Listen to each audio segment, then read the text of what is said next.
हाय दोस्तों। तो चलिए हम लोग एसएससी जेईई के कुछ प्री क्वेश्चन के बारे में हम लोग बात करने वाले हैं। ठीक है, देखिए फर्स्ट क्वेश्चन क्या बोला है कि इसमें एल इक्विवेलेंट का वैल्यू क्या होगा। पहली बात, आप लोग कंसेप्ट जानते होंगे इसका कि जब भी आपका दो कॉइल होता है और दोनों कॉइल एक दूसरे से कनेक्टेड होते हैं, ठीक है, और एक से आपका एक डॉट से करंट इंटर करता है और देखिए यही वाला करंट किस में, ये दूसरे वाले कॉइल में जा रहा है, लेकिन इस केस में क्या हो रहा है कि इस डॉट से लीव कर रहा है। तो इस केस में क्या होता है कि जब एक डॉट से इंटर और दूसरे से लीव करता है तो आपका जो म्यूचुअल इंडक्टेंस होता है इस केस में एडेटिव में होता है। कहने का मतलब जुड़ जाता है। कहने का मतलब क्या हुआ कि टोटल एक एल इक्विवेलेंट जो होता है वो पहले कॉइल का सेल्फ इंडक्टेंस प्लस दूसरे कॉइल का सेल्फ इंडक्टेंस प्लस क्या होता है कि आपका म्यूचुअल इंडक्टेंस जो एम बनता है इन दोनों कॉइल के बीच में वो कितना हो जाता है, 2 टाइम्स ऑफ एम हो जाता है। ठीक है, ये याद रखिएगा। अगर आपसे यही डॉट जो यहाँ पर है ये डॉट यहाँ पर दिया हुआ रहता तो उस केस में आपसे पूछा होता कि एल इक्विवेलेंट का वैल्यू क्या होगा। तो देखिए इधर से करंट क्या किया, इंटर किया, इधर से करंट क्या किया, इंटर किया, और यहीं करंट फिर इस डॉट में फिर से इंटर कर रहा है, यानी दोनों केस में इंटर कर रहा है। जब दोनों केस से में इंटर करे या दोनों केस में लीव करे तो उस केस में आपका म्यूचुअल इंडक्टेंस सब्सट्रैक्टिव नेचर में होता है, यानी घटने वाला होता है। तो एल इक्विवेलेंट जो होता है वो L1 + L2 - 2m हो जाएगा। तो यहाँ पर क्या है कि एक डॉट से आपका करंट क्या कर रहा है, इंटर कर रहा है, दूसरे से लीव कर रहा है, तो इस केस में आपका दोनों क्या हो जाएगा, म्यूचुअल इंडक्टेंस जुड़ जाएगा। तो ये क्या हो गया, L equivalent L1 + L2 + 2m हो जाएगा। देखो नेक्स्ट क्वेश्चन देखो, आगे क्या बोला है कि a coil has a time constant of this. क्या बोला है कि एक क्वाइल है, ठीक है, और इस क्वाइल में एक टाइम कांस्टेंट फिक्स कर दिया कि 1 सेकेंड के लिए, ठीक है, और इसका जो हेनरी है यानी इंडक्टेंस का वैल्यू 6 हेनरी दिया है। If the coil is connected to 120 volt, जब हम इसको क्वाइल को क्या कर देते हैं 120 वोल्ट डीसी सप्लाई से कनेक्ट कर देते हैं, ठीक है। तो आगे बोला है कि determine the rate of rise of current at the instant of switching, यानी कहने का मतलब एक स्विच लगा दिया, ठीक है।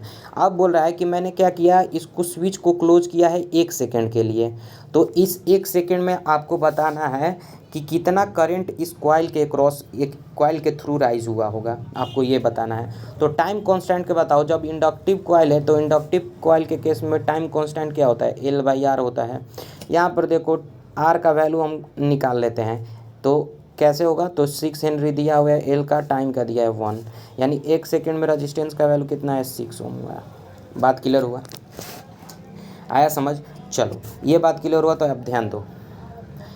अब डीसी के केस में आपको पता होगा करंट का वैल्यू क्या होता है, VDC/R होता है।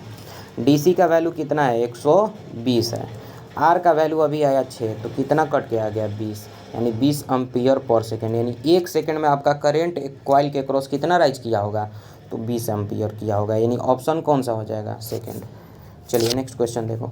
अब बोल रहा है कि इसको हमको डेसिमल नंबर में कन्वर्ट करना है, इस डिजिट को, ये दिया हुआ है ऑक्टल में, इसको हमको क्या करना है, डेसिमल में कन्वर्ट करना है। अब ध्यान देना, अगर इस यहाँ पर एक इम्पॉर्टेंट क्या आता है, फॉर्मूला आता है कि जो कि आपको आसान बना देगा। देखो समझाते हैं कैसे, यहाँ पर ध्यान देना, समझाता हूँ, देखो ध्यान से। क्या होता है,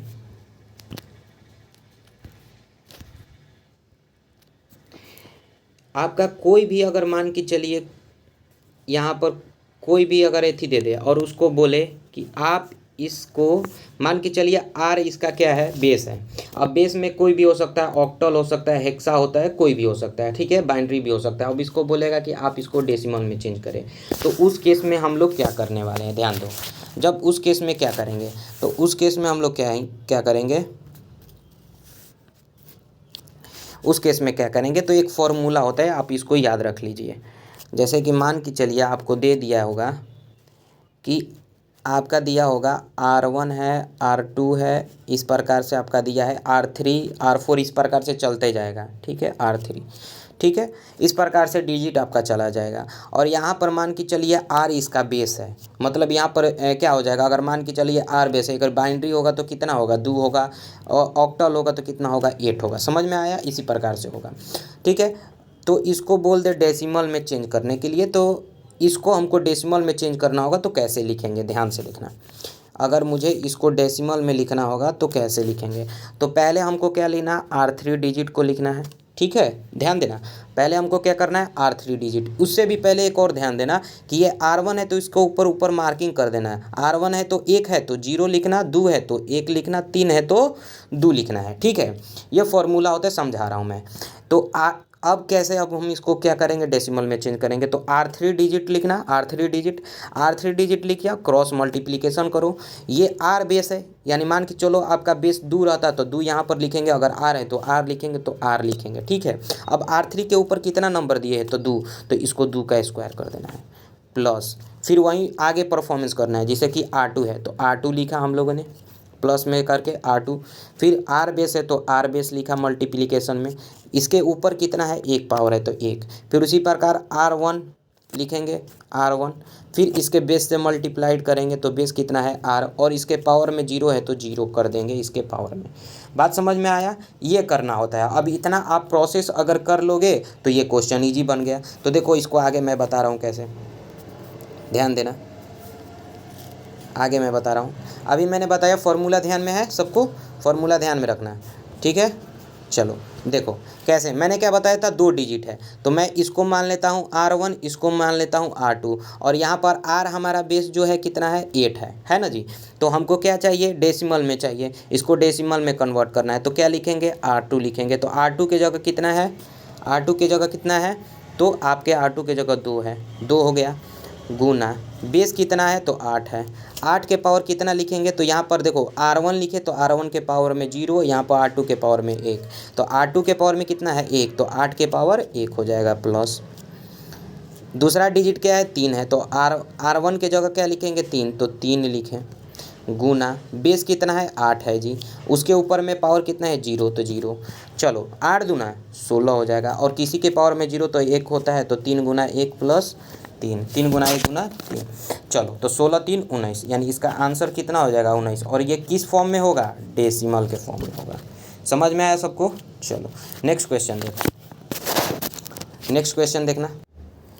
चलो तो देखो क्वेश्चन, देखो क्या बोल रहा है कि एक देखो 220 वोल्ट का डीसी सीरीज मोटर है, ठीक है, और उसके आर्मेचर का रेजिस्टेंस 0.2 ओम दिया है, और इसको जब ये ऑपरेट कर रहा है कितना पर, तो 800 आरपीएम पे ऑपरेट कर रहा है। आगे देखो, जब ये 800 एम्पियर पर ऑपरेट कर रहा है तो उस टाइम कितना एम्पियर करंट ले रहा है, 40 एम्पियर। अब बोल रहा है कि it is desire to reduce the speed 600 RPM. क्या बोल रहा है कि पहले मोटर 800 आरपीएम पे रोटेट कर रहा है, अब बोल रहा है कि अब मुझे इस मोटर को 800 ना ऑपरेट कराकर किस पे ऑपरेट करना है, 600 आरपीएम पे रोटेट करना है। तो बोल रहा है कि if the armature current remains same, यानी जो ये 40 एम्पियर आपका करंट है, ये 40 एम्पियर इसको सेम रखना है। फिर बोल रहा है सेम रखते हुए आपको बताना है क्या, कि find the additional resistance to be connected series with the armature circuit.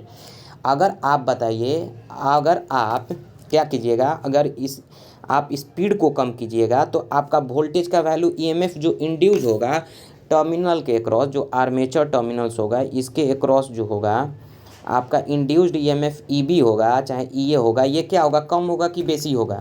जब आप स्पीड को कम कीजिएगा तो क्या होगा, कम होगा। कैसे, क्योंकि हम लोग जानते हैं कि बैक ईएमएफ जो होता है वो कितना होता है, KM5 इंटू ओमेगा एम। क्या होता है, KM5 इंटू ओमेगा एम। चलिए इस पर देखिए,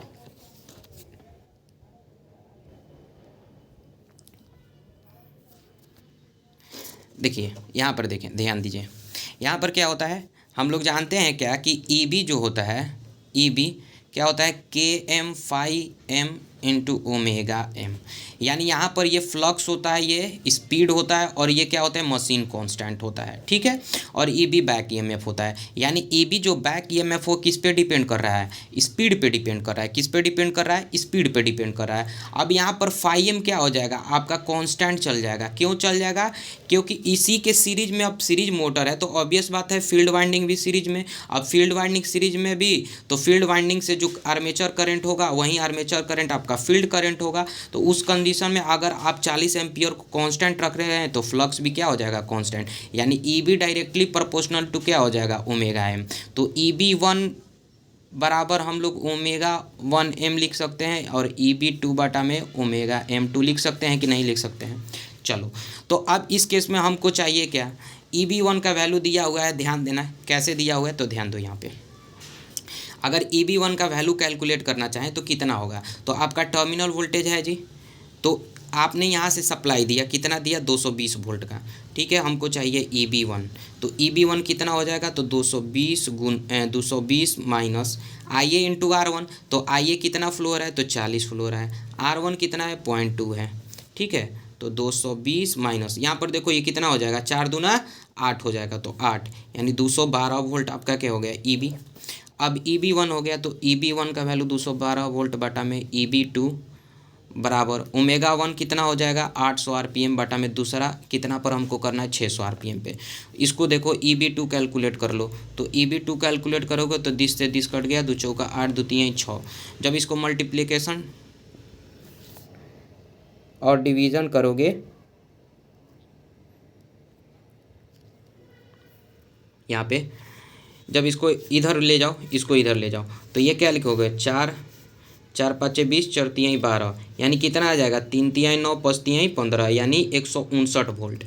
तो ये देखो पहले हमारा EB का वैल्यू, EB देखो पहले टर्मिनल वोल्टेज इस केस में तो दोनों के केस में सेम रहेगा। टर्मिनल वोल्टेज जो होगा हमारा यहाँ पे, जो ये टर्मिनल वोल्टेज होगा 220 वोल्ट, ये दोनों केस में सेम रहेगा। अब यहाँ पर देखो जो EB प्रोड्यूस हुआ, आप जानते हैं कि हमारा करंट जो फ्लो होता है वो चेंज इन वोल्टेज बटा में रजिस्टेंस का वैल्यू होता है ना, चेंज इन वोल्टेज बटा में रजिस्टेंस। तो यहाँ पर देखो जब 220 वोल्ट और यहाँ पर कितना था 212 वोल्ट, तब हमारा 40 एम्पियर फ्लो हो रहा था। लेकिन अब क्या हो रहा है कि 212 वोल्ट तो था, लेकिन अब ये 212 वोल्ट कितना बन जा रहा है 159 वोल्ट। क्यों बन जा रहा है, जब मैंने 800 RPM को 600 RPM में कर दिया। कहने का मतलब क्या हुआ कि स्पीड के चेंज होने से चलते वोल्टेज का वैल्यू कितना गिर गया, तो कितना गिर गया, तो दोनों को घटा लेंगे, तो 9 3 12 और ये 10 5 5 10, यानी 53 वोल्ट गिर रहा है। क्या हो रहा है 53 वोल्ट गिर रहा है। तो इस 53 वोल्ट को मैनेज करने के लिए हमको कितना रजिस्टेंस का वैल्यू डालें ताकि मेरा 40 ही एम्पियर मिले, यानी हमको करंट चाहिए 40 ही एम्पियर और वोल्टेज कितना है 53 है। रजिस्टेंस का वैल्यू कितना ऐड कर देंगे और कि ये जो मेरा RAC की 40 एम्पियर मिल जाए, तो RAC बराबर क्या लिखेंगे 53 बटा में 40। जब इसको आप कैलकुलेट कीजिएगा तो समथिंग अराउंड 1.3 समथिंग होगा। इसके अलावा आप कर लीजिएगा, 40 का 40 13, हाँ ठीक है आंसर यही होगा आपका। इतना ओम का रजिस्टेंस अगर आप ऐड कर दोगे तो आपको उस केस में जो है 40 एम्पियर ही करंट मिलेगा, ठीक है। चलिए क्वेश्चन पे देखते हैं आगे। आया समझ यहाँ पे, तो हाँ देखो 1.325 आएगा। समझ में आया ये क्वेश्चन। चलो नेक्स्ट क्वेश्चन देखो, हॉपकिंसन टेस्ट। हॉपकिंसन टेस्ट की बात करें तो ये आप टेस्ट पढ़े होंगे। तो ये जो होता है, ये जो टेस्ट किया जाता है, इसमें क्या किया जाता है कि आपके दो मशीन को लिया जाता है, दो मशीन को लिया जाता है और दोनों DC मशीन को लिया जाता है, ठीक है। और इसमें क्या किया जाता है, इन दोनों को क्या किया जाता है ज्वाइंट कर दिया जाता है और इसके सप्लाई को इससे कनेक्टेड, इसको सप्लाई को इससे कनेक्टेड कर दिया जाता है, ठीक है। मैं रफ डायग्राम बता रहा हूँ। अब इस केस में क्या होता है कि जो एक मशीन जो होता है वो जनरेटर की तरह काम करता है, दूसरा जो होता है मोटर की तरह काम करता है, ठीक है। तो इस केस में हॉपकिंसन टेस्ट में क्या होता है कि आपका मैक्सिमम इफ़िशियंसी जो होता है वो कितना होता है, तो √ओवर जनरेटर का करंट बटा में मोटर का करंट। और मोटर का करंट हॉपकिंसन टेस्ट में जाकर देखिएगा तो मोटर का करंट जो होता है वो इक्वल होता है जनरेटर का करंट प्लस में लोड के करंट के बराबर होता है। तो चलिए अब इसी के आधार पर हम लोग कैलकुलेट करेंगे कि इसकी इफ़िशियंसी कितना होगी। तो ध्यान दीजिएगा, एफिशिएंसी कैलकुलेट करते हैं। तो यहाँ पर ध्यान देखो, पहला जनरेटर की वैल्यू रेटिंग की बात करूँ तो इस 80 किलोवाट दिया है, यानी 80 गुना 10 के पावर 3 वाट दिया है, ठीक है। और इसके क्रॉस का वोल्टेज कितना है 240। तो इसको जब कैलकुलेट करोगे तो कितना होगा, 1 से 1 जीरो करता हूँ तो 2 बचेगा ऊपर, ये 24 है। तो इसको कर लो 4 छक्का 24 और इसको लिख लो 20 चौका 80, 2 तिहाई 6 सॉरी 6 ही रहने दो, ठीक है 6 रहने दो। तो अब इसको करो तो ये 2000 अब बटा में 6, जब इसको कैलकुलेट करोगे तो कितना आएगा 6 तियां 18 6 तियां 18 6 तियां 18.33 समथिंग, यानी 333 33.33 आ रहा है, ठीक है। अब हमको चाहिए क्या, अब हमको क्या मिला, जनरेटर का करंट मिल गया। हमको चाहिए क्या, तो हमको मोटर का करंट चाहिए, तो जनरेटर का करंट हमको मिल चुका है 333.33। मोटर का करंट क्या होगा, तो load current plus generator current. तो जनरेटर करंट कितना है, 333.33 है। लोड करंट कितना है, तो 100 एम्पियर, देखो क्वेश्चन में दिया हुआ है। लोड करंट कितना दिया हुआ है, 100 एम्पियर दिया हुआ है। तो 100 एम्पियर दिया है, तो 333 में 100 जोड़ देंगे तो कितना हो जाएगा, 433.33 हो जाएगा। तो इस केस में एफिशिएंसी जब कैलकुलेट करोगे तो √300, जनरेटर का करंट कितना है 333.33 बटा में मोटर का करंट 433.33। जब इसको कैलकुलेट करोगे तो अप्रॉक्सीमेट तुम्हारा आंसर जो होगा वो 87% आएगा, ठीक है। तो इस प्रकार से तुम्हारा हॉपकिंसन टेस्ट में आप क्या कर सकते हैं, एफिशिएंसी को कैलकुलेट कर सकते हो। नेक्स्ट क्वेश्चन देखो, which plant ills know stand by loss. कहने का मतलब क्या हुआ कि ऐसा कौन सा प्लांट है जिसको हम लोग जो है स्टैंड बाई लॉस की तरह यूज़ करते हैं। देखो अब यहाँ पर देखो, जिसका कोई भी स्टैंड बाई लॉस नहीं होता है। कहने का मतलब क्या हुआ कि बिना लोड कनेक्टे हुए जब उसको हम लोग ऑपरेट कराएंगे तो हमारा फ्यूल का लॉस नहीं होगा। कहने का मतलब ये है कि मान के चलो कोई हम लोगों ने पावर प्लांट लगाया, ठीक है। अब उस पावर प्लांट जो है ये पावर जनरेट कर रहा है, ठीक है। पावर जनरेट कर रहा है, तो पावर जनरेट कर रहा है और हम इसके साथ लोड ही नहीं लगाएं, ठीक है, ठीक है। हम लोग लोड नहीं लगाते हैं, इस लोड को डिस्कनेक्ट कर देते हैं, तो आपका फ्यूल का जो कंजप्शन होगा ये होगा, यानी एक प्रकार से क्या हो जाएगा, लॉसेस में जाएगा। लेकिन इनमें से कौन सा ऐसा प्लांट है जो कि बिना लॉस होता है, उसका लॉस ही नहीं होता है, तो इस केस में होता है हाइड्रो पावर प्लांट। क्यों, क्योंकि हम लोग क्या करते हैं, देखो स्टीम पावर प्लांट की बात करें तो स्टीम पावर प्लांट में क्या करते हैं, हम लोग फ्यूल का कंजप्शन कराते हैं, यानी हम लोग कोयला जलाते हैं। तो कोयला एक बार जल जाएगा तो फिर तो होगा नहीं, यानी आपका क्या होगा, ये तो जल जाए, ठीक है। दूसरा क्या है कि इसमें डीजल भी हम लोग एग्जॉस्ट करते हैं, तो ये भी क्या होता है, आपका दूसरा एनर्जी में ट्रांसफ़र हो जाता है, यानी कहने का मतलब डीजल भी क्या हो जाता है, एग्जॉस्ट हो जाता है। न्यूक्लियर जो फ्यूल यूरेनियम यूज़ करते हैं उसका भी खपत होता है। लेकिन हाइड्रो पावर प्लांट एक ऐसा पावर प्लांट है जिसमें हम लोग टरबाइन पर क्या करते हैं, वाटर को ड्रॉ करवाते हैं, जिसके चलते आपका मशीन क्या करता है, रोटेट करता है। तो उस केस में आपका वाटर तो सेव रहता है, वाटर थोड़ी ख़त्म होता है, ठीक है। तो इसमें वहीं बता रहा है कि which plant is know stand by loss, यानी इसको स्टैंड बाई की तरह भी यूज़ करेंगे तो कोई लॉस देने वाला नहीं है, तो वो कौन सा होता है, hydro power plant. Next question देखो, which of the flowing type of the material is use to construct the variable reluctance motor. तो इसमें होता है फेरोमैग्नेटिक मटेरियल। क्यों, क्योंकि आप लोग जानते हैं कि देखो रिलक्टेंस मोटर नामे से पता चल रहा है कि इसमें क्या होगा, कहीं कहीं क्या होगा कि आप जानते हैं कि कोई भी आपका मशीन होगा, रोटेटिंग मशीन, तो दो पार्ट होता है, एक स्टेटरी पार्ट और एक स्टेटरी पार्ट, एक रोटरी पार्ट, ठीक है। तो इस केस में क्या होगा कि वेरिएबल रिलक्टेंस मोटर में क्या होगा कि आपका जो इसमें जो कोर यूज़ किया जाएगा वो किसका होगा, फेरोमैग्नेटिक मटेरियल का होगा। क्यों होगा, क्योंकि आप जानते हैं कि मशीन में जब आप बनाइएगा, रोटर का शाफ्ट बनाइएगा, तो उस केस में क्या होगा, कहीं आपका क्या होगा, क्वाड्रेचर एक्सिस के अलोंग आपका क्या होगा, मैक्सिमम एयर गैप होगा, जिसके चलते क्या होगा, रिलक्टेंस वहाँ का वैल्यू होगा। अब मान के चलिए आप फेरोमैग्नेटिक कोर लगा रहे हैं तो मैक्सिमम फ्लक्स इससे पास करेगा। तो आप जानते हैं कि फ्लक्स जो होता है हमेशा क्या चूज करता है, लो रिलक्टेंस पाथ को। तो क्या होगा कि जब आपका फ्लक्स, मान के चलिए यहाँ पर कोई मैग्नेट है, यहाँ पर स्टेटर का पोल बना हुआ है, तो और ये रोटर का पोल यहाँ पर है, तो अब ये क्या चाहेगा, रोटर का पोल मैं इधर ही जाऊँ। क्यों जाऊँ, क्योंकि हमेशा जो आपका फ्लक्स यहाँ से पास करेगा तो यहाँ पर मैक्सिमम एयर गैप है, यहाँ पर मिनिमम एयर गैप होगा, तो ये मिनिमम एयर गैप को क्या चाहेगा कि अचीव कर लूँ, तो इसके चलते ये क्या करेगा, इधर की तरफ मूव करेगा। इसलिए इस मोटर का नाम पड़ता है रिलक्टेंस मोटर, क्योंकि ये रिलक्टेंस के बेसिस पे ही काम करता है। समझ में आया। तो इस केस में हम लोग फेरोमैग्नेटिक मटेरियल यूज़ करते हैं, क्योंकि एयर का बात करें, एयर क्या है, एक प्रकार का पैरामैग्नेटिक की तरह काम करता है, तो उसकी क्या बोलते हैं, रिलक्टेंस के वैल्यू बहुत हाई होता है एज़ कम्पेयर टू फेरोमैग्नेटिक की मटेरियल के, इसलिए आपका फेरोमैग्नेटिक मटेरियल का यूज़ किया जाता है। ये तो क्वेश्चन हो चुका है। आगे देखिए, अब बोल रहा है कि if the internal sheath radius of core and length of the cable are this kilometer respectively, then insulation thickness of the single conductor। बोल रहा है क्या कि आपका कंडक्टर है, इस प्रकार से ध्यान देना,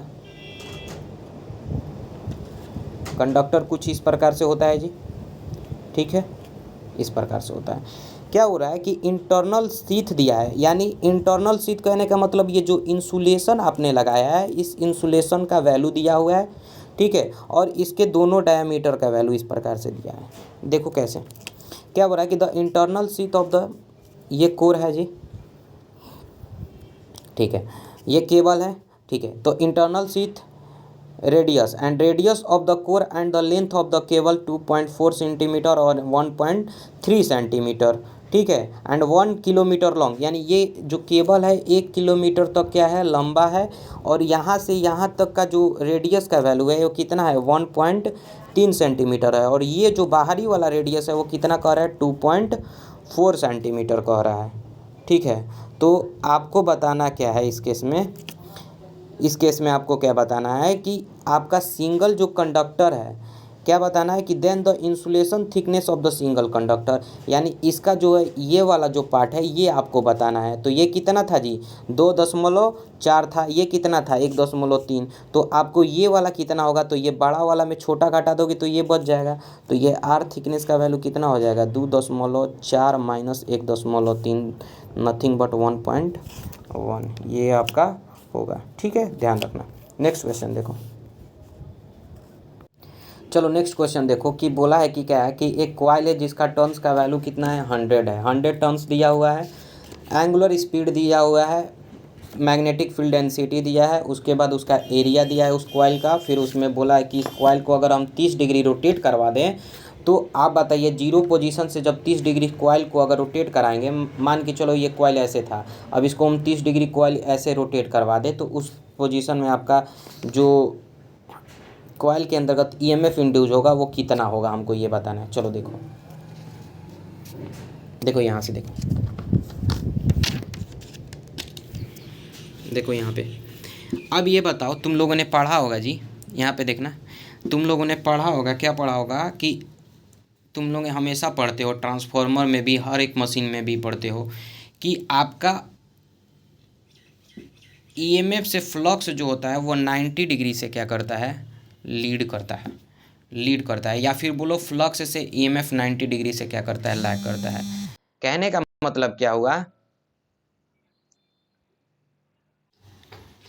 हाँ देखो, तुम लोगों ने पढ़ा होगा कि आपका फ्लक्स से ईएमएफ जो होता है वो 90 डिग्री से लैग करता है। अगर मान लो ये ईएमएफ जो होगा साइनोसॉइडल होगा तो ये क्या होगा, कोसाइन होगा, सही बात है। तो चलो देखो, अब हम लोग फैराडे लॉ से एक चीज़ डेरिवेशन करेंगे। ईएमएफ क्या होता है जी, एन डी फाई बाई क्या होता है, डी टी होता है। फाई क्या होगा, phi M cos omega T, अगर ईएमएफ साइनोसॉइडल होगा तो। अब देखो इस केस में क्या होगा, अगर मैं बात करूँ अगर टाइम के रिस्पेक्ट में, तो एन ईएमएफ हम कैलकुलेट कर रहे हैं, तो एन डी फाई बाई क्या है, डी टी है।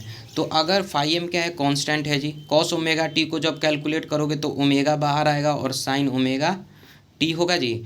तो इस केस में हमको क्या पता चला कि ओमेगा कितना, ईएमएफ क्या होगा, N phi M omega sine omega T होगा, ठीक है, ये वाला वैल्यू होगा। तो ध्यान देना, अब क्वेश्चन पे ध्यान देना जी। अब यहाँ पर देखना क्वेश्चन में क्या दिया हुआ है, क्वेश्चन में क्या दिया हुआ है, देखो क्वेश्चन में दिया हुआ है कि कॉइल है 100 टर्न्स है, यानी हमारा फॉर्मूला क्या था जी, कैसे आया था, ध्यान में रखना, क्या था, N phi M omega sine omega T, sine omega T था, यही फॉर्मूला था। चलो अब पुट करो वैल्यू, तो ये 100 टर्न्स दिया है, और एक बात यहाँ पर ओमेगा रेडियन है तो रेडियन ही रखना है, ध्यान देना। चलो तो इस क्वेश्चन को हम लोग बनाते हैं, ध्यान देना। चलो देखो इस क्वेश्चन को बनाएंगे तो कैसे करेंगे, देखो 100 टर्न्स दिया तो 100 लिखो, ठीक है। अब यहाँ पर देखो 100 है क्या, फाई एम का वैल्यू, तो फाई एम बराबर क्या होता है, B M into A N होता है। फाई एम बराबर क्या होता है, maximum flux density into net cross sectional area होता है जी।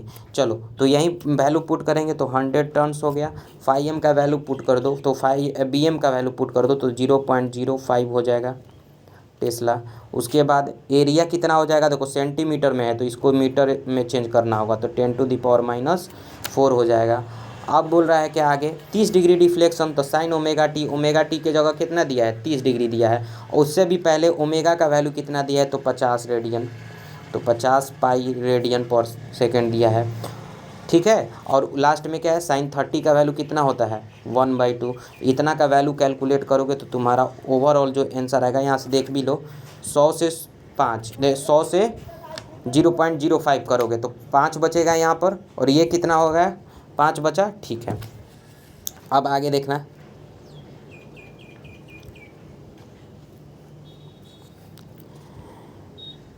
ठीक है, ये 5 से 5 कटा, जब इसको मल्टीप्लिकेशन करोगे तो 5 में 40 से करोगे तो कितना हो जाएगा 200, यानी 200 में कितना 2 पर 2 को जीरो है, तो यहाँ से 2 को जीरो खत्म होगा, तो बचा कितना 2 को जीरो, यानी 2/100 बचा। 50 से काट दो, तो 50 से जब काटोगे तो कितना हो जाएगा 2 से 2 कट जाएगा, तो ओवरऑल कितना बचेगा पाई/2 बचेगा। कैलकुलेट कर लेना तुम लोग, यहाँ पर स्पेस नहीं बच रहा है इसलिए नहीं दिखा पा रहे हैं। तो इस केस में तुम्हारा क्या होगा आंसर 2 होगा, क्या होगा ऑप्शन 2 होगा, यानी पाई/2। तो चलो ठीक है।